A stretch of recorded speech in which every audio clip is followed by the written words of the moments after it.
Bonjour à tous, nouvelle émission de Zoom 57. Nous sommes aujourd'hui dans le centre-ville de Dieuze et derrière moi se trouve la plus ancienne saline de Lorraine. Elle n'est plus en activité mais vous allez le voir, de nombreux monuments témoignent encore d'un passé glorieux pour la ville et pour la région. Alors sans plus attendre, nous retrouvons Vincent qui se trouve déjà à l'intérieur. Salut Vincent! Bonjour Laure, je suis effectivement à l'intérieur de ces salines. Je me trouve dans le bureau du directeur et même mieux, je suis dans son fauteuil. Alors je te rassure, je ne vole la vedette à personne car ici il n'y a plus de directeur depuis le début des années 90.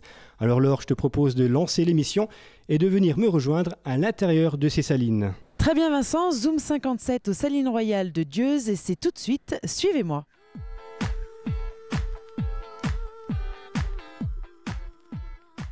Monsieur Schumer, bonjour. Bonjour. Vous êtes le président de l'association des Salines Royales. Oui. Alors nous nous trouvons justement sur l'ancien site de ces salines. Alors pourquoi des Salines Royales?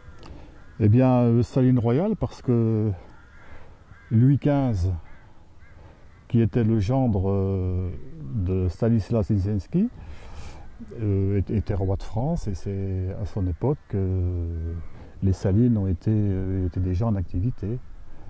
C'est-à-dire que les rois de France ont repris les salines en 1642 à la suite des ducs de Lorraine.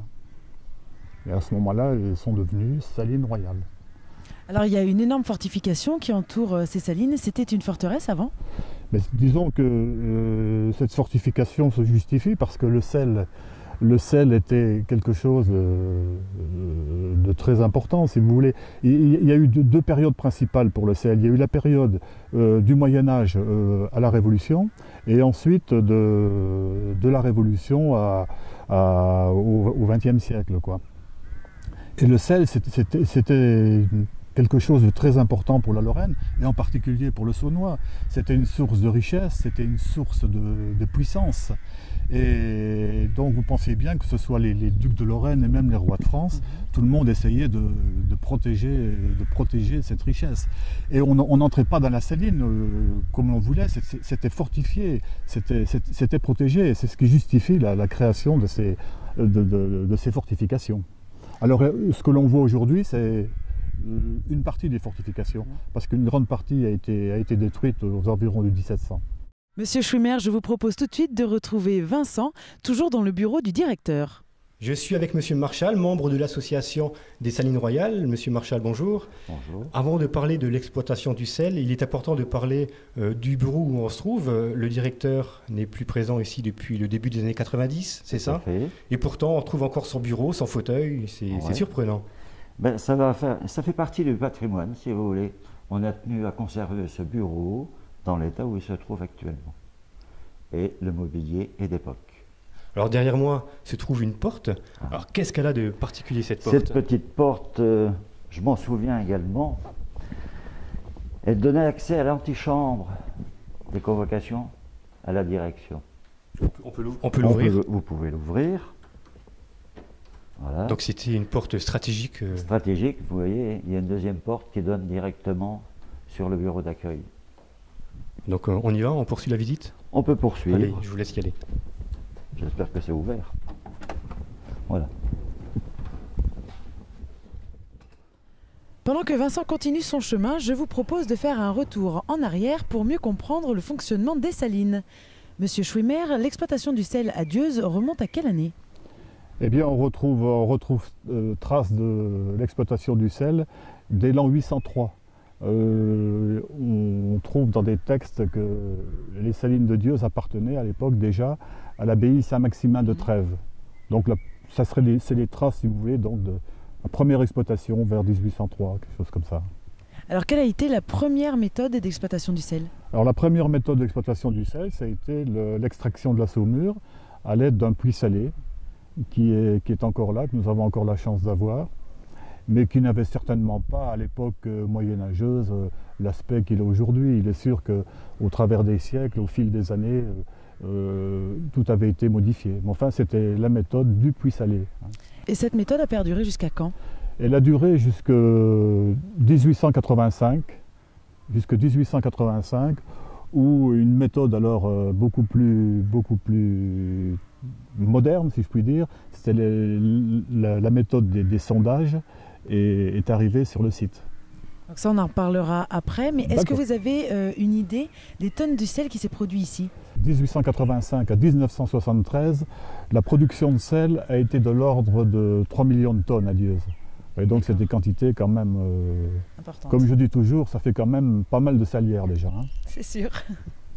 Vous venez de parler du puits salé, je vous propose donc d'y jeter un coup d'œil. Effectivement, Laure, je me trouve au cœur des salines royales. Juste derrière moi se trouve le puits salé. Monsieur Marchal, ce puits salé n'est plus tout jeune. Il est plus tout jeune, non, puisqu'il remonte à peu près en 803, donc à la période du Moyen-Âge. Alors comment fonctionnait-il? Alors, le fonctionnement était très simple. Vous aviez un manège à chevaux derrière vous, hein, qui entraînait une roue hydraulique. Cette roue remontait l'eau salée au-dessus du puits, et cette eau était récupérée dans un gros réservoir et après envoyée pour alimenter les poêles à sel. Et ces poêles à sel, est-ce qu'ils existent encore aujourd'hui? Malheureusement, le bâtiment qui abritait les poêles à sel a été détruit et la direction de l'époque n'a pas tenu à en conserver même un exemplaire. D'accord, donc on retrouve tout de suite Laure pour la suite de cette émission. Monsieur Schumer, nous sommes en 1826. On passe maintenant à la deuxième méthode d'exploitation du sel, la mine de sel. Alors ça n'a pas été un véritable succès. Pourquoi? On ne peut pas dire que ça n'a pas été un succès. Cette mine a quand même travaillé pendant 38 ans, puisqu'elle a été exploitée de 1826 à 1864. Pourquoi a-t-elle été inondée? Elle a été inondée parce qu'on a créé à l'intérieur de cette mine des bassins de saturation. Et puis il y a eu des entrées d'eau contre lesquelles il n'y a rien eu à faire. L'ingénieur des mines de l'époque relate d'ailleurs dans un livre tout ce qui a été fait pour empêcher l'inondation de cette mine. Mais malgré tous les efforts qui ont été réalisés, on n'a pas pu empêcher l'inondation de la mine. Et alors, il n'y a pas eu mort d'homme, hein, je vous rassure, il n'y a pas eu mort d'homme au fond de la mine, mais des chevaux, paraît-il, ont péri au fond de cette mine. D'accord. Alors justement, en 1885, c'est la troisième et dernière méthode, le forage. Voilà, exactement. En 1885, c'est là où on met où on crée le premier forage qui nous permet d'aller chercher l'eau salée à une profondeur à Dieuze de 100 mètres environ. Et le forage s'effectuait uniquement sur ce site? Ah, les forages s'effectuaient entièrement sur le site. D'accord. Il y a eu 9 forages de créés à partir de 1885. Merci. Je vous propose justement de découvrir tout cela avec Vincent et Monsieur Marchal. Monsieur Marchal, on se trouve devant 2 rondins de bois. Ah, je coupe tout de suite. Oui. Il ne s'agit pas de rondins de bois, mais de fûts de chêne. C'est pas la même chose, c'est vrai. C'est pas la même chose. Donc à quoi ils servaient? Alors, ils nous ont servi à transporter de l'eau salée du puits salé, donc départ de Dieuze, jusqu'à Moyenvic, soit sur une longueur de 13 km. Pour quelle raison? Pour alimenter les salines de Moyenvic qui manquaient de sel. D'accord. Et ce bois, il provenait d'où alors? Ce bois provenait des secteurs alentours, hein, si vous voulez. Toutes les forêts aux alentours de Dieuze étaient réservées aux salines. Et est-ce que c'est le même bois qui servait à chauffer les poêles? Un peu, hein, puisque pour chauffer les poêles, il fallait énormément de bois, notamment, sauf tous les bois, sauf le résineux. Alors je suppose qu'à l'époque, ça devait représenter une quantité de bois impressionnante. Énorme. Ça n'a pas dû faire que des heureux. Ça n'a pas fait que des heureux. Parce que tous les agriculteurs du coin qui exploitaient la forêt n'avaient même plus le droit d'aller exploiter. Bon, donc ensuite, je suppose que c'est le charbon qui a remplacé le bois? Il y a eu des tentatives d'essai faites. Pas concluantes? Non concluantes. Pourquoi? À cause de la différence de chaleur. D'accord. Et le sel, après, il était stocké où? À quel endroit? Alors, le sel était stocké dans un bâtiment bien spécifique qui s'appelle la Délivrance. La délivrance, c'est un joli mot. Un joli mot. On y va? On y va. On y va. Monsieur Schumer, nous nous trouvons devant la maison du directeur. De l'autre côté, il y a d'autres résidences. Alors c'est vraiment une ville dans la ville? Beaucoup de personnel était logé dans des habitations sur le site même des salines. Il y avait même une boulangerie sur le site, il y avait une boulangerie, il y avait une prison, il y avait une chapelle qui existait sur le site. Évidemment, aujourd'hui, il y a Il n'y a plus de traces de tout cela, mais quand on lit des textes, on retrouve traces de cette chapelle et de cette boulangerie. D'ailleurs, les mineurs de sel fournissaient la poudre et la lumière pour descendre dans la mine. Et en échange, on leur donnait du pain. D'accord. Vous voyez ?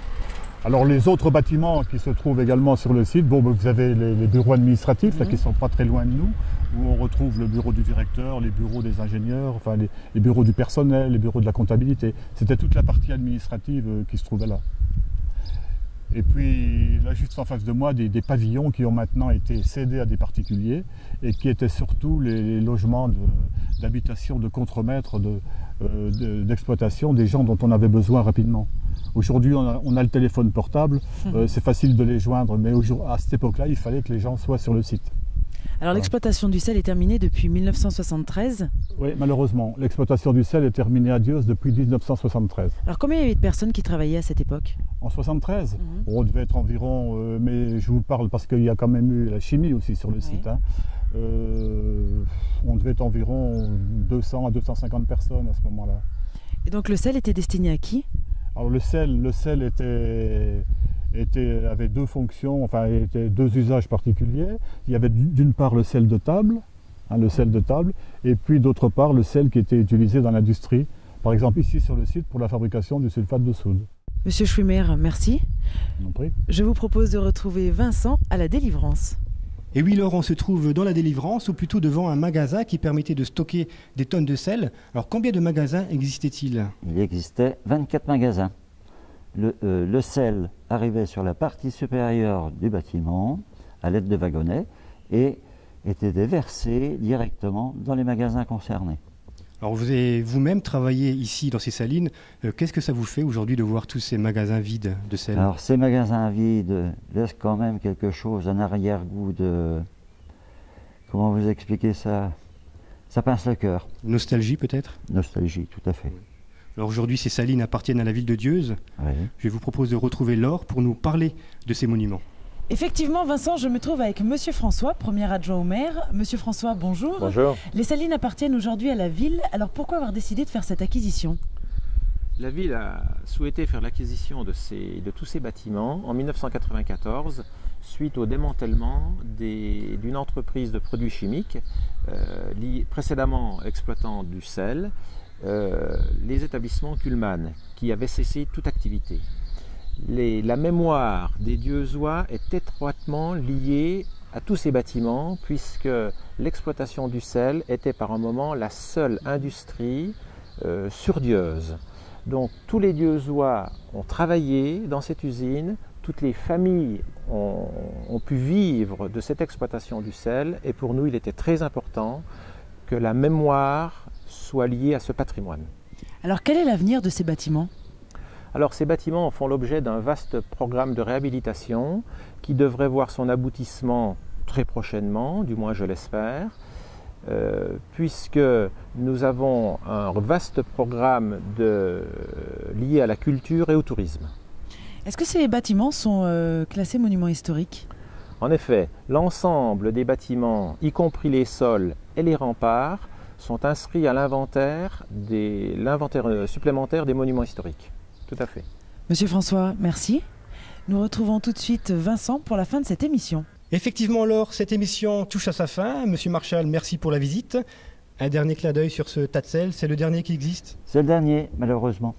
Merci, salut à tous, à très bientôt pour une nouvelle émission de Zoom 57. Salut Laure. Salut Vincent, salut à tous, à bientôt.